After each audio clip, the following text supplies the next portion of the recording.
Je porte une couronne maintenant, et la reine femme bête pensait que j'étais son mari réincarné. Bienvenue dans le monde de la science-fiction. Laissez un commentaire en nous disant d'où vous regardez cette histoire aujourd'hui. Si vous avez aimé, veuillez vous abonner. Dehors de la tente d'excavation, le vent hurlait, une chanson basse et mélancolique qui était devenue la compagne familière de Justin, alors qu'il creusait dans les sables de Catharoon. Il essuya la sueur de son front, ignorant le sable durci collé à ses doigts, et ajusta le cachet sous les couches de sable et de roches arides se trouvait une chambre scellée. L'entrée était marquée par un sigil qu'il n'avait pas encore déchiffré, mais il pulsait faiblement avec une énergie résiduelle. Justin avait un pressentiment que ce qui se trouvait à l'intérieur n'était pas seulement historique, mais aussi dangereux. Une lampe de travail vacillante illuminait la dalle de pierre sous lui, et il continua à étudier les inscriptions. Justin continua sa descente dans l'obscurité seul, son casque crépitant, mais il ignorait la statique. Il préférait le silence, et il n'avait pas besoin d'équipage pour cette partie. Quoi qu'il soit sur le point de découvrir, il voulait que ce soit sa découverte à lui seul. L'équipe de drones avait découvert le contour de la structure il y a une semaine. Mais ce n'est qu'aujourd'hui qu'ils avaient réussi à ouvrir la porte extérieure. L'air changea au moment où elle s'ouvrit, et la température à l'intérieur chuta comme si la tombe avait exhalé un souffle qu'elle avait retenu pendant des siècles. Le moment où il s'ouvrit, l'air changea, et la température à l'intérieur chuta comme si la tombe avait exhalé un souffle qu'elle retenait depuis des siècles. En s'approchant prudemment, il posa sa main gantée sur le seau central. Alors qu'il s'approchait prudemment, il posa sa main gantée sur le seau central. Un pouls chaud pulsa sous ses doigts, et il hésita, son adrénaline montant. Mais la curiosité triompha finalement. Les murs de la pièce étaient sculptés de lignes rouges lumineuses qui dansaient comme des veines, et la lumière de sa lampe montée sur l'épaule illuminait l'obsidienne polie. Au centre se tenait un sarcophage qui était unlike anything in the records. Il était à moitié organique et à moitié mécanique, avec un couvercle qui semblait être lié par de l'os fusionné et de l'or. Des glyphes étranges entouraient le couvercle, et lorsqu'il le fixait trop longtemps, il semblait se déplacer. Les engrenages anciens craquaient, tandis que la lumière s'échappait des coutures, et le couvercle glissa lentement. Un brouillard de vapeur scintillante s'éleva, et Justin recula de choc. Au milieu de tout cela, une silhouette se redressa. Justin ne pouvait distinguer que des yeux rouges ardents, non voilés par le sommeil ou le passage du temps. Puis, sortant de la brume, émergea une forme à la fois féline et humanoïde, avec une fourrure de couleur royale et des motifs plus sombres ressemblant à des tatouages cérémoniels. L'or incrusté dans ses épaules et le long de sa clavicule scintillait faiblement, mais l'intelligence et la beauté de la silhouette étaient immédiatement apparentes. Elle se tenait droite et calme comme si les siècles n'avaient aucune emprise sur elle, sa main griffue se tendant pour caresser doucement mais fermement son visage. « Tu es revenu vers moi », murmura-t-elle, sa voix basse et tremblante. Après tout ce temps, Kaylor était revenu. Justin resta silencieux. Son corps voulait se retirer, mais ses instincts lui disaient de ne pas avoir peur. Elle ne le menaçait pas.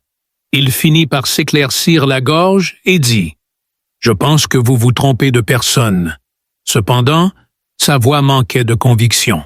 « Non, » répondit-elle, se rapprochant rapidement. « Je connais ton odeur. Je connais ton âme. Tu portes un autre corps, oui, mais ton essence est toi. » Ses yeux brillaient d'une amitié émotion trop authentique pour être feinte, et ses griffes tremblaient contre sa joue, comme si elle craignait qu'il ne disparaisse. Pendant un moment, ils restèrent là, momentanément frappés par une histoire ancienne, alors qu'elle inhalait, son nez effleura sa mâchoire. « C'est toi. » Juste au moment où il allait répondre, une pulsation résonna dans toute la chambre. Les murs brillaient de glyphes de plus en plus lumineux, et l'air scintillait comme si la réalité s'ajustait à son réveil. Derrière le sarcophage, des dalles de pierre glissèrent, révélant un escalier descendant. Elle prit sa main, son toucher chaud et ferme, et commença à le mener vers le bas. « Ils se réveilleront bientôt, mes gardes, ma ville, mais ils ne te reconnaîtront pas. »« Pas tant que tu ne remettras pas la couronne, » dit-elle. Justin résista un peu, mais finit par céder. « Écoute, ma chère. » Après un moment d'hésitation, elle se tourna vers lui avec un mélange de tristesse et d'espoir. « Si c'est le cas, alors je peux te montrer cet endroit, t'aider à te souvenir, ou peut-être que nous pourrions repartir de zéro si tu es vraiment nouveau. » Justin ignora tous les avertissements de son esprit rationnel et la suivit. Le passage menait à une grande chambre sous le tombeau, où des trônes de pierre pendaient du plafond et des torches illuminaient la pièce. Engulfés dans une flamme violette, les murs couverts de fresques de bataille et de cérémonies, et toujours à ses côtés se tenait un homme qui ressemblait à Justin. Elle lâcha sa main et se dirigea vers le centre de la pièce où se tenait un piédestal. Sur le piédestal reposait une coiffe qui était à la fois couronne et être vivant. Elle pulsait lentement, comme si elle attendait que quelqu'un la prenne. « Si tu n'es pas lui, elle te rejettera, » murmura-t-elle, et Justin s'approcha avec prudence, le cœur battant. « Et si je le suis, elle te fera. » Elle murmura, sa voix tremblante, alors qu'elle l'observait, avec une impatience avide. Il tendit la main pour toucher la couronne, mais une décharge électrique traversa son bras. Il tituba alors que des images d'une vie différente défilaient devant lui. Un champ de bataille illuminé par les étoiles, une salle du trône remplie à la fois d'humains et de bêtes, et son visage tordu par l'angoisse alors qu'il était traîné loin. Justin hocha lentement la tête, déconcerté, et quelque chose se produisit. Elle s'approcha à nouveau, posant ses mains sur ses épaules. Justin plongea son regard dans ses yeux, incertain de savoir s'il était tombé sur l'histoire ou le destin. Tout ce qu'il savait, c'était qu'il ne partait pas encore.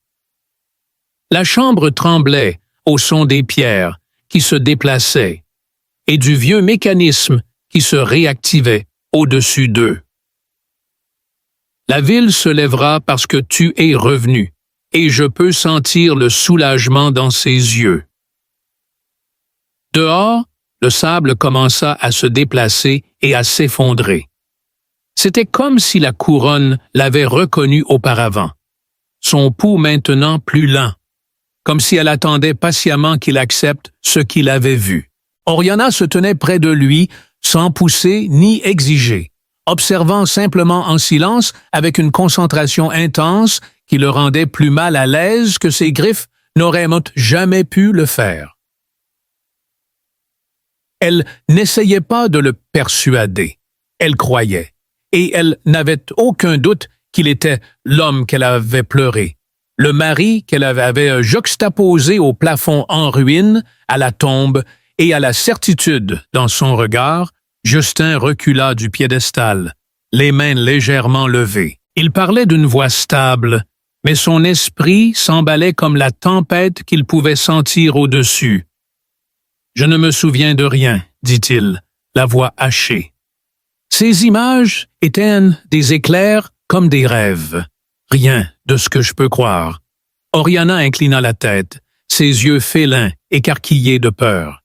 Elle se détourna de lui et traversa silencieusement et gracieusement la chambre, ses doigts de griffus effleurant les anciennes fresques qui ornaient les murs. Plutôt qu'une tombe, cet endroit est sacré, Justin. Sa mémoire est gravée dans la pierre. J'ai amené mon empire ici quand les skis sont tombés. Les ai enfermés quand les cieux nous ont trahis. Tu étais censé marcher main dans la main avec moi, mais tu as disparu.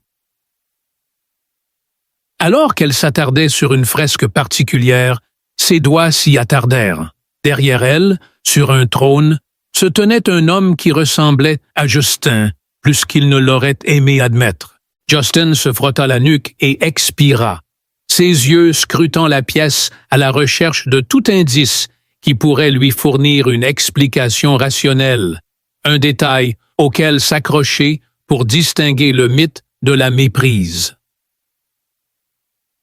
Cependant, l'architecture, ce n'était pas seulement de la technologie. L'air était chargé d'une biotechnologie extraterrestre ancienne qui défiait la compréhension terrestre. Peut-être qu'il n'était pas son roi mort, mais quelque chose en ce lieu croyait qu'il l'était. En touchant la couronne, quelque chose en lui commença à s'agiter. Le sol trembla à nouveau, cette fois plus violemment, et un sifflement de gaz s'échappant résonna depuis le mur lointain.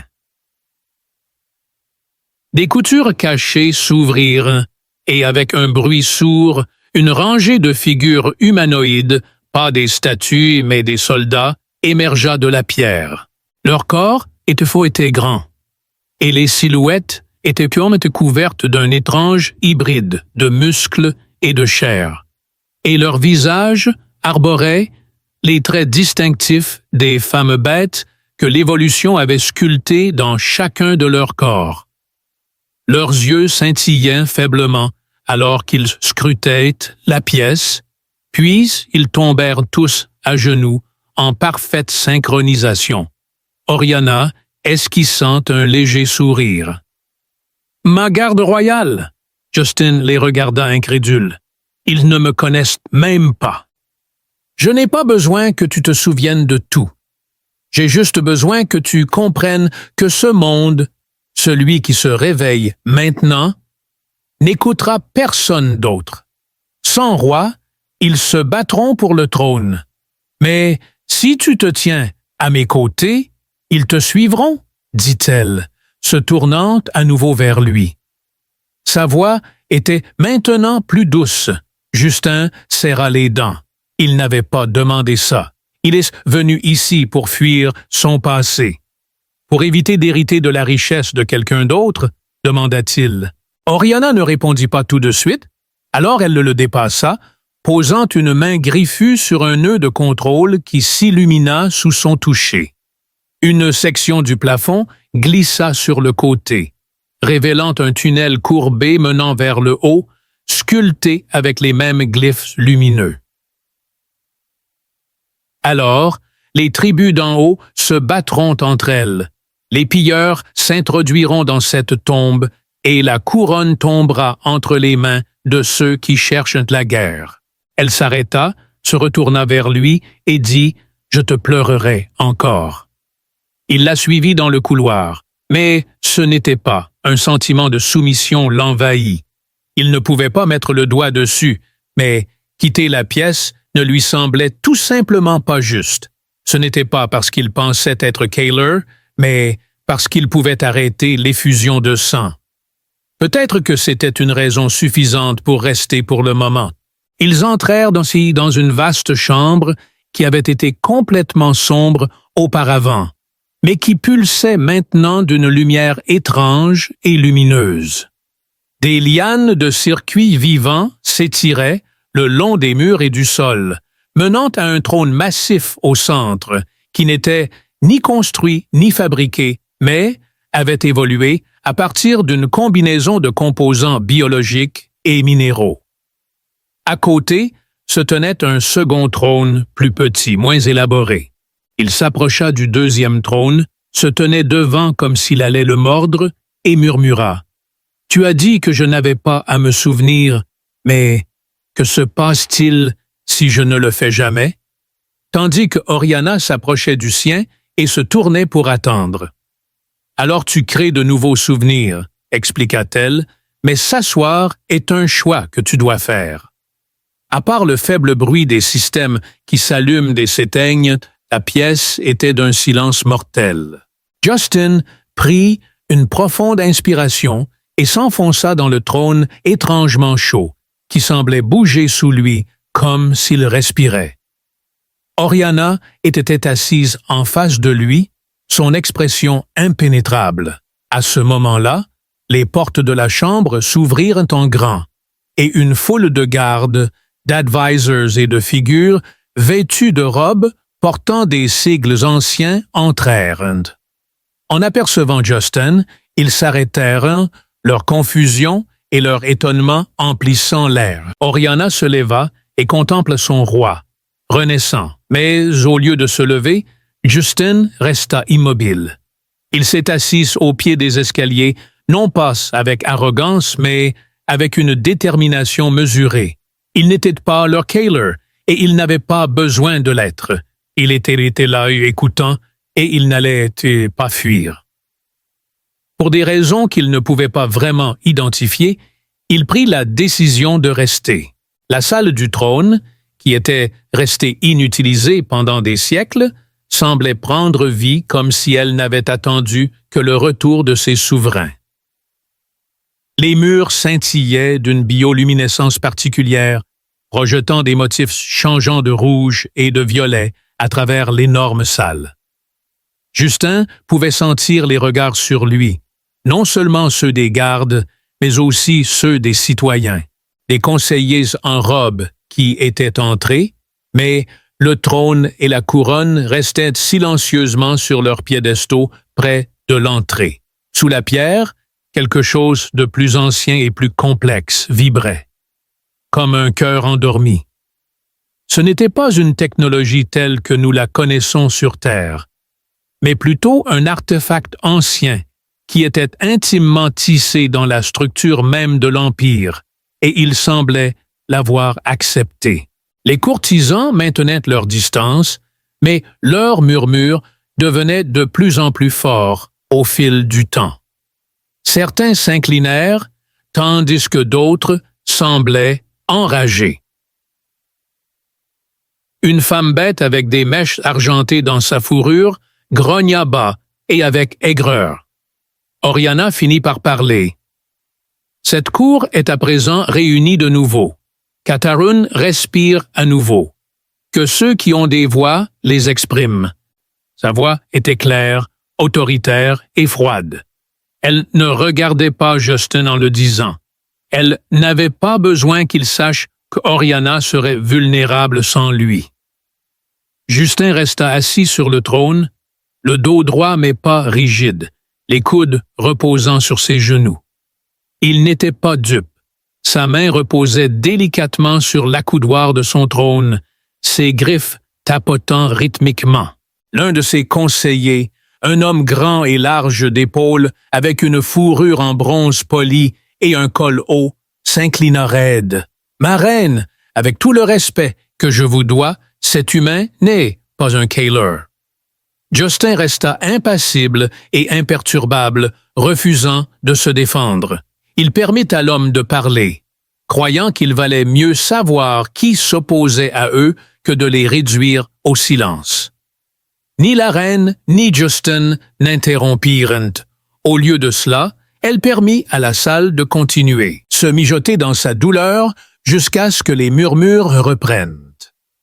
Enfin, elle se tourna vers Justin et demanda, d'une voix mesurée, « Sais-tu quoi leur dire? » Il hocha la tête et se leva prudemment, non pas par peur de la violence, mais parce qu'il avait l'impression qu'il pouvait déclencher une émeute rien qu'en respirant de travers dans cette pièce. « Je ne prétends pas être votre Kaler, commença-t-il. Je n'ai pas ces souvenirs, je ne connais pas vos traditions, comment cet endroit fonctionne, ni ce qu'on attend de moi. Cependant, je sais ce qui se passe quand le leadership disparaît. » Il y eut un silence, pas d'applaudissements, mais c'était suffisant. Le conseiller à la fourrure bronze semblait insatisfait, mais ne dit rien. L'une des plus jeunes, une femelle petite aux yeux perçants, avec une fourrure à motifs et un monocle mécanique, hocha légèrement la tête en signe d'accord. J'ai été témoin de l'effondrement des civilisations et des dommages qu'ils causent à ceux qui restent. Si ma présence ici peut empêcher cela de se reproduire, alors je me tiendrai aux côtés de votre règne, non pas à la place de quelqu'un dont je ne me souviens pas, mais en tant que personne qui ne partira pas. Oriana descendit du dais et s'approcha de lui, sa posture détendue et son expression douce, mais fière. Ils étaient maintenant alignés, et la journée passa rapidement après cela.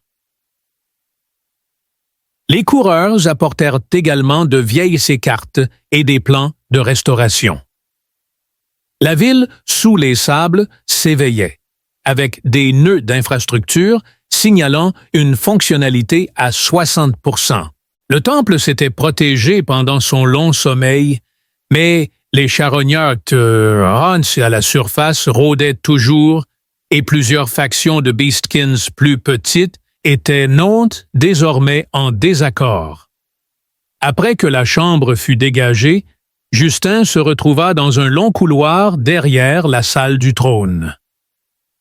L'architecture était un mélange particulier de formes organiques, d'éclairage réagissant au mouvement et d'un goût légèrement métallique dans l'air. Il s'arrêta près d'une arche ouverte qui surplombait la ville intérieure du temple, qui serait désormais le site à la fois de célébration et de résistance, avec Justin comme symbole soit d'union, soit de division par la propagande. Partiellement enfoui sous le sable mouvant, Oriana le rejoignit silencieusement, ses pas délicats malgré le métal dans ses membres.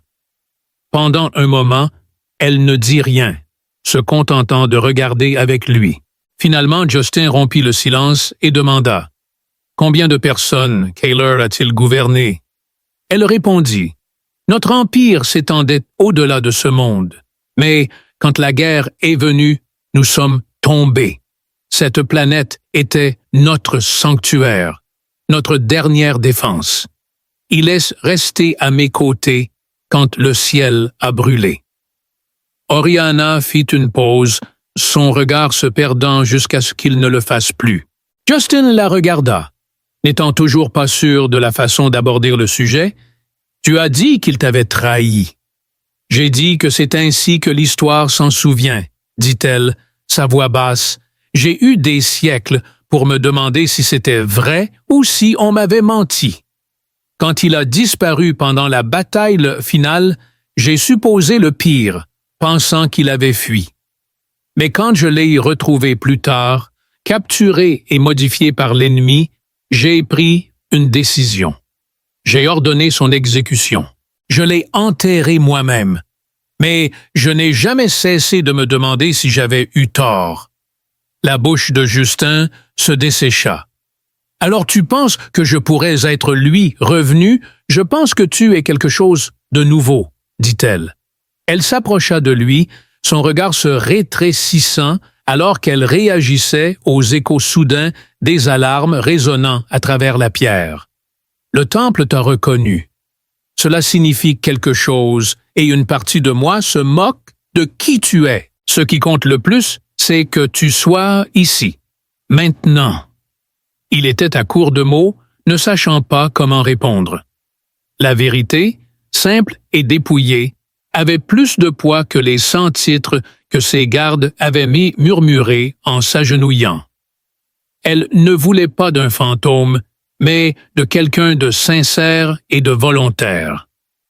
Alerte! Juste au moment où Oriana s'apprêtait à crier, un soldat fit irruption, et elle lança des ordres à ses guerriers, activant les pylônes de défense et les portes verrouillées. Elle ne lui a pas explicitement demandé de se battre, mais il a quand même saisi une arme sur le mur. Justin murmura entre ses dents, se demandant comment diable les pillards avaient réussi à trouver cet endroit si rapidement après avoir tourné en rond pendant des années. Un bâton énergétique avec des lames rétractables. Elle lui jeta un coup d'œil et il faillit dire « Tu n'as pas à faire ça. Je sais qu'il a dit, mais je ne les laisserai pas te prendre ça, nous. » Ils avancèrent côte à côte vers la brèche, le couloir illuminé en rouge par les lumières du vent d'urgence, et Justin courut à côté d'Oriana, sa prise sur le bâton lourde, mais suffisamment stable pour l'empêcher de trébucher. Au moment où il le toucha, l'arme s'activa. Son léger bourdonnement s'harmonisant avec la puissance qui circulait à travers les murs de pierre. Le vaisseau de récupérateur n'avait pas encore atterri. Cela s'est produit par hasard, mais le réveil de la ville l'a amené ici. Même s'il ne savait pas ce qu'il cherchait, il voudrait inonder tout voler et le vendre au plus offrant. Justin avait été témoin de ce phénomène sur d'autres planètes où des fouilles avaient eu lieu. Des tombes transformées en magasins du marché noir, des civilisations entières détruites avant que leurs scientifiques ne puissent déchiffrer les glyphes. Maintenant, il ne s'agissait plus seulement de l'histoire. Il ne s'agissait même pas d'Oriana. C'était une question de défendre ce qui était juste. Aussi étrange que cela lui paraisse de le penser, Oriana le guida à travers les portes extérieures du temple, où le sable s'était écarté pour révéler les tours dentelées et les ponts en pente de l'ancienne capitale. Le niveau supérieur était encore partiellement submergé. Mais le vaisseau de récupérateur avait franchi le périmètre et s'était posé juste après la cour submergée.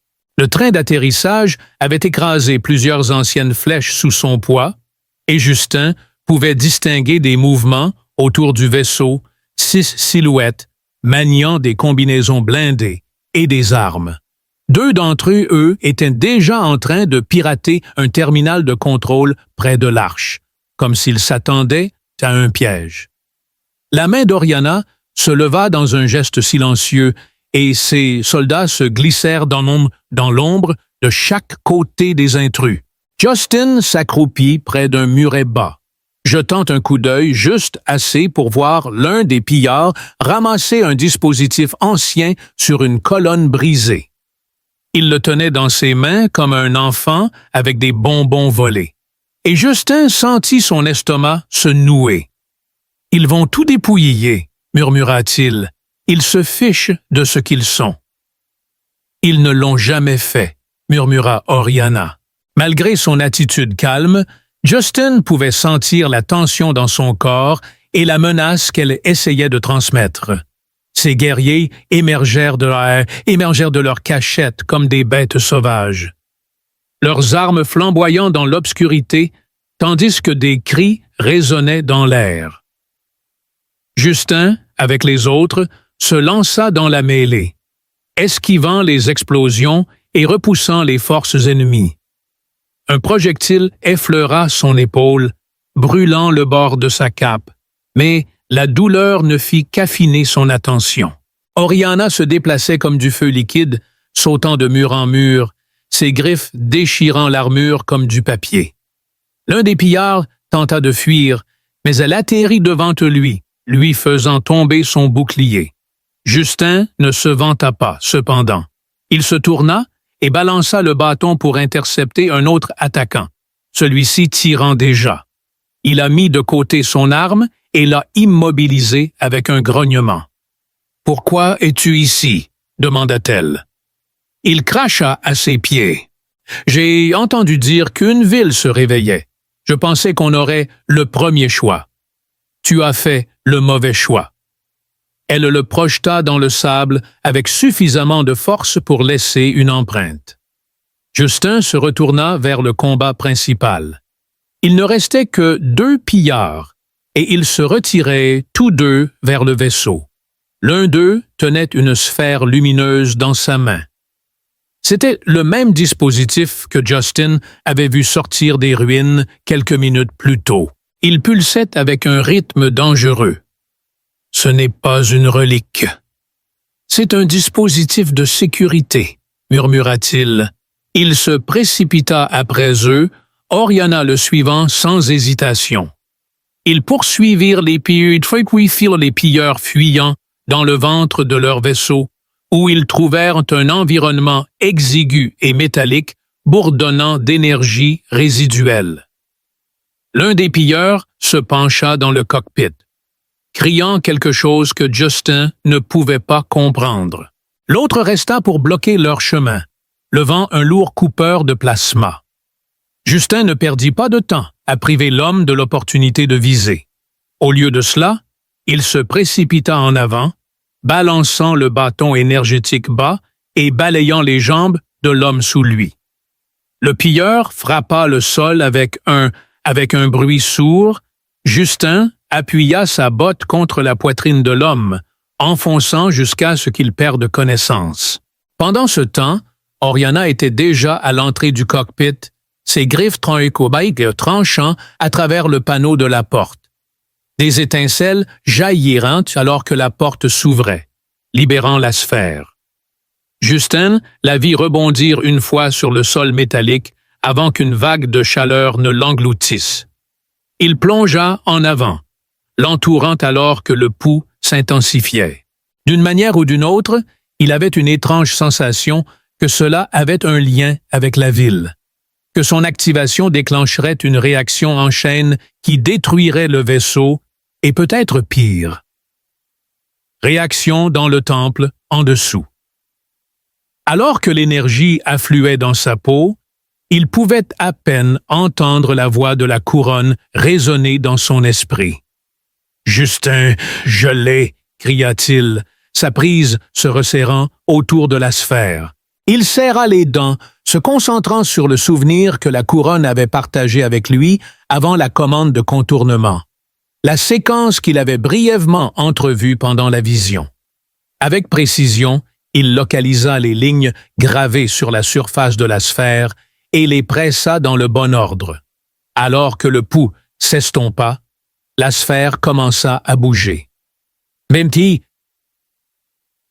le silence qui suivit était insupportable, alors que Oriana se précipitait à son aide, le soulevant pour examiner ses bras brûlés. « Tu n'aurais pas dû faire ça.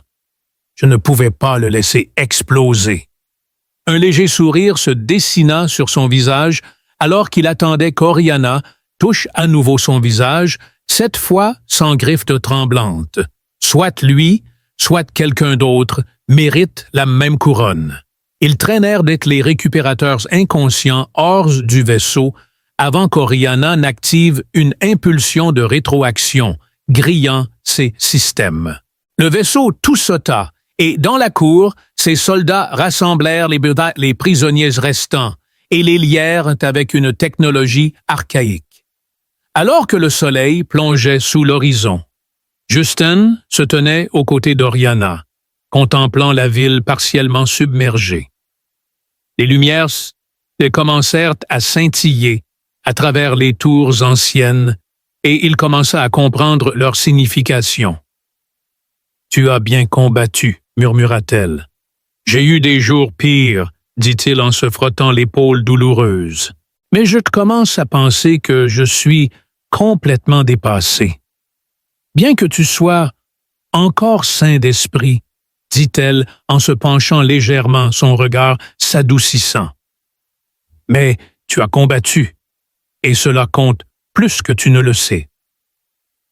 Justin croisa à nouveau son regard, et cette fois, le vent attrapa ses cheveux, ses bijoux scintillant à la lumière rouge.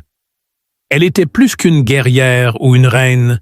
Elle était féroce, noble et différente de tout ce qu'il avait jamais connu. Contre toute attente, elle lui faisait sentir qu'il pouvait être quelque chose de plus, lui aussi. Il ne le dit pas, mais à ce moment-là, le poids de la couronne se leva de ses épaules. Alors que Justin et Oriana traversaient l'un des couloirs restaurés menant aux archives centrales, le vent devenait plus calme et plus doux qu'il ne l'avait été depuis des jours. Cependant, la ville sous le sable continuait de bouger, même la nuit. Des lanternes, le long des rues, scintillaient de flammes violet-bleu, révélant les contours des ponts, des tours et des places que l'on croyait perdues avec le temps. Les conduits d'énergie bourdonnaient doucement sous leurs pieds. De temps en temps, un panneau oublié s'ouvrait en sifflant, projetant une brume purificatrice qui dissipait des siècles d'immobilité. La ville revivait son passé, et pour une raison quelconque, elle se souvenait aussi de lui. Le sommeil avait été insaisissable depuis l'attaque, et il était accablé par la quantité d'informations qu'il devait traiter. Il craignait que s'il baissait sa garde maintenant, l'illusion s'effondrerait, ne lui laissant rien d'autre que le coup de chaleur et la déception. Cependant, tout semblait trop réel pour cela. La douleur dans son bras, là où le découpeur plasma l'avait effleuré, l'odeur de l'ozone et de la pierre ancienne, et l'expression d'Oriana, qui n'était plus celle d'un désir romantique. Traçant un spectre avec l'optimisme prudent d'une personne prête à faire confiance à nouveau, ils arrivèrent au coffre-fort des archives. Les portes s'ouvrirent avec un ton résonnant, comme en réponse à sa présence. À l'intérieur, la chambre serpentait vers le bas, en spirale lente, chaque niveau étant bordé de banques de données cristallines en forme de flèches. Les surfaces de ces banques changeaient avec des inscriptions lumineuses et des souvenirs holographiques flous. Au milieu de la chambre, entourée de piédestaux de contrôle courbés, se tenait une plateforme.